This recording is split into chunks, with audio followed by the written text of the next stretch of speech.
Hey guys, welcome to Boxing Squared for boxing news and views from around the internet. Joseph Parker is being packed away in cotton wool for the rest of the year. His promoter Duco Events has confirmed to New Zealand media the 25-year-old will not fight again in 2017, effectively because they cannot get the right deal for a fight. Remember, this comes just 3 weeks after they were saying they'd been inundated with offers to fight Parker in a voluntary defence. So this whole backtrack, it's really got me thinking about a few things. As did your comments in my last Joseph Parker related video. So I spent an hour responding to comments and it threw up several things worth talking about. So I'll come to that in a moment. But first, let's go through some of the key quotes from a stuff.co.nz story. See the link in the description. The website says Parker's promoters, Duco Events, had advanced negotiations with Japan's WBO number 9 Kyotaro Fujimoto. And just a note, it is actually number 7 now after the latest rankings were released recently. But struggles to get a satisfactory TV deal in place on such a short time frame have made that too difficult. They considered other options, including fighting in New Zealand or Russia, but have decided to instead allow Parker a longer break, though he will continue training with an eye to resuming his fight schedule early next year.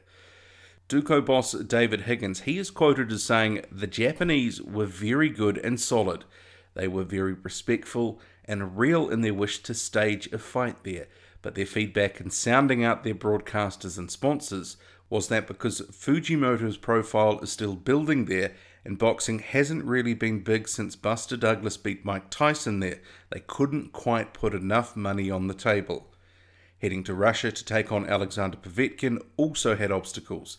For us, it was, do we rush something at short money and risk that world title, or do we take our time and mount something on our terms? Everyone in the team is quite comfortable with this decision. Look, if we get an offer we couldn't refuse tomorrow, we might be back on for December, but at this stage, realistically, we are looking at doing something on our terms in February or March." Those were David Higgins' statements to stuff.co.nz. Okay, so where to start? Following the fight with Hughie Fury, you might remember that David Higgins, he was talking up the options a voluntary defence would bring.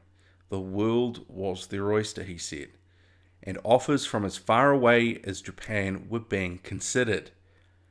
For me at the time, I said that, the message that they were sending was clear, that the UK wasn't their only option. Even though Duco had been telling anyone until that point, anyone who would listen, that the UK would be their new fighting home. Then about a week or so later, in early October, Higgins was very eager to air through the media the multiple options available to them, and that they were fielding offers from around the world. He even went on to name some of the potential matchups, such as Alexander Povetkin, Zhili Zhang, Kyotaro Fujimoto, and even Lucas Brown. So we were told we could expect an announcement in about 2 weeks or so. But it never came, and now we know why. They simply could not get the megabucks that they've been after. So let's quickly look at the quote about Fujimoto from Higgins, because there is a bit to dissect there. Their feedback in sounding out their broadcasters and sponsors was that Fujimoto's profile is still building there, and boxing hasn't really been big since Buster Douglas beat Mike Tyson there. They couldn't quite put enough money on the table. This is a very carefully positioned statement. And did you actually notice that it's all on Fujimoto? It's his fault that sponsors and broadcasters don't want to stump up enough money. For me, I think it's more reflective that Joseph Parker is not a star. And that might be hard for some Joseph Parker fans to handle, but he doesn't have star power. He has a lack of pulling power outside of New Zealand. Remember, he is the A side in that equation. There was clearly an offer on the table. That much is clear based on the previous statements, but Duco obviously wanted more than the Japanese were willing to offer. And the comment about Povetkin, it's just as curious. Higgins said, "Do we rush something at short money and risk that world title, or do we take our time and mount something on our terms?" everyone in the team is quite comfortable with this decision. Again, money seems to be the only consideration. And what I was really disheartened to hear in that was the do we risk the world title bit? I mean, seriously, what is he actually playing at? I mean, every time Parker goes out, the title is on the line and risk is involved. And I can only take that and the other statements in one of two ways. One, they'll only jump in the ring with someone dangerous if the money is beyond ridiculous. Or two, they'll only be putting Parker in with low-risk opponents to keep the belt. And neither option is really that palatable. And this whole carry-on of pursuing Fujimoto, it has only served to damage Parker's reputation with general boxing fans. And I'm meaning fans outside of the Joseph Parker fans. Because we all know that some people would like that fight just to help Joseph Parker in his profile. I'm not really sure it does. I mean, remember as well, a lot of fans, and not Joseph Parker fans, but just fans in general, they haven't been convinced by Joseph Parker yet. So I'm not sure how coming off a hard-fought win over Hughie Fury and then potentially walking into a Fujimoto fight was ever going to help him, beyond padding the bank balance. And now we're actually hearing that the money's not there anyway. That fight was never going to win over new fans and probably actually would have hurt his standing in the division. I'm sorry to say, but Fujimoto is less credible than all of the guys Deontay Wilder has fought since becoming champ. And that is saying something. So no wonder Joseph Parker has come out in recent days saying he didn't want to fight a bum. Fujimoto would have effectively fallen into that category. His record is trash, no decent wins, and Fujimoto was wiped out by journeyman Solomon Homono, who Parker easily dealt with when he was rising to contender status. I do wonder how much Parker's no bum fights comments have played into delaying his next fight until February or March. His comments are certainly at odds with some of the potential fighters that David Higgins has been talking about. It also certainly shortens the list of potential fights for Parker.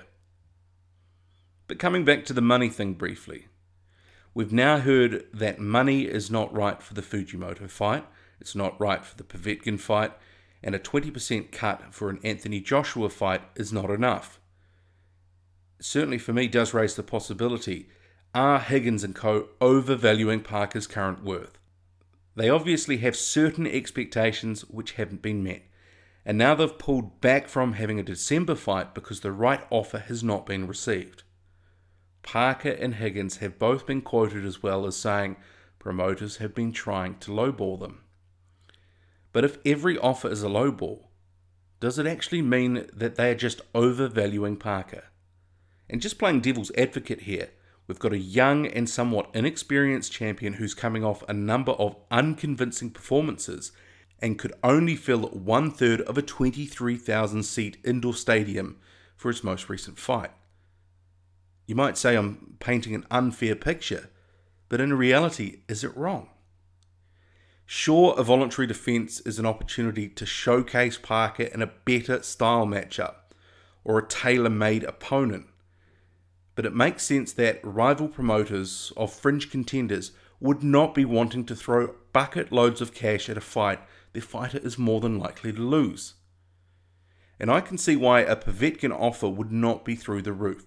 The Russian is likely to be the mandatory challenger in less than a year, so there is no need to pay over the odds for a fight you're probably going to get anyway down the line. And just remember, Parker comes off contract in a year with Duco, so even though they are pushing back his next fight a couple of months, I'm sure they are going to want to put him in some big fights, some big money fights, ahead of his contract expiring. He is their meal ticket. Parker has also been quoted as saying his next fight could still be in the UK. Clearly, he recognises he can make his name there. The Fury fight was meant to help in that regard, but effectively it did nothing, not a jot, given the fight promotion was a shambles and it was considered a boring fight by some fans.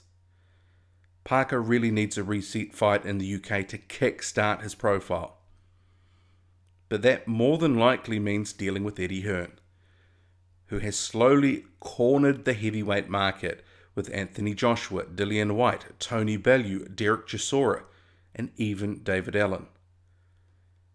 I mean, outside of those first three guys that I mentioned, who can Parker realistically fight and get any credit with? It's a small list.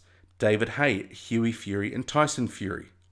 He's already fought Hughie, Tyson is inactive/retired, and Haye will need to get past Bellew in December before we know if he's even still a credible target. David Price is not really in the mix right now, and all the other guys floating around are either too green or they're journeymen. So having cornered the market, does Eddie Hearn, does he have to pay over the odds? Well, probably not. So for me, this is a predicament for Duco and Parker.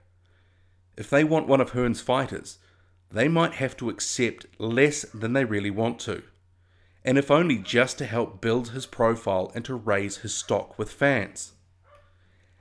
And the more I think about it, I'm not sure the tactic of starving Hearn out in order to try get more for Parker in a Joshua Parker fight, I'm not sure it's going to work. They might be able to get some uplift from the 80-20 purse split figure Eddie Hearn has thrown out there to the media, but probably not much more. Just say Joshua fights Wilder next, and he wins. Doesn't Joshua having 3 belts to Parker's 1 kind of weaken Duco's bargaining position even further? If a Parker-Joshua fight can be made for early next year, I think it's a good opportunity as any, and hopefully true negotiations do start. I kind of agree with the sentiment that if Higgins really believes Parker can beat Joshua, then getting the fight set should be more important than, say, quibbling over $1 million or $2 million, which he would be able to make back and more as champion with multiple belts. If the Anthony Joshua fight opportunity comes and goes, it will take Parker probably 2 to 3 fights, more likely 3, to make the equivalent money anyway. So I just thought I would throw in a few of those things because, in all honesty, we could probably argue the pros and cons about splits and that sort of thing for days. There are multiple sort of sides to this argument. Also, Hearn has been, and this is quite ironic, so now he's talking up the prospect of a Parker fight, yet he has been trying to devalue Parker in the media for weeks since the Fury win. And that's an interesting strategy, to try to get people interested in the fight, wouldn't you say? It's, drive his value down, but then you're going to want to sell that fight to the public probably in a few months' time. So, yeah, it's not too smart, really. But coming back to the potential fights, outside of the UK names that have been mentioned and Deontay Wilder, we only have a few people that really get Parker any credit for the fights that he says he wants. You've got Povetkin, Pulev, Ortiz, and possibly Jarrell Miller. And Miller is now hooked into Eddie Hearn. I'm not sure where things go from here, but because of Parker's comments of not wanting to fight a bum, it's a short list of fighters that he'll get credit for. People will hold him to that statement. Whether he said it or not, whether it was a good idea, it remains to be seen. But I think things are now harder for Duco, and it cuts down their options. What do you make of it all? Drop a comment, hit like, hit subscribe, follow me on Twitter, boxing_squared. That's boxing_squared. I'm out.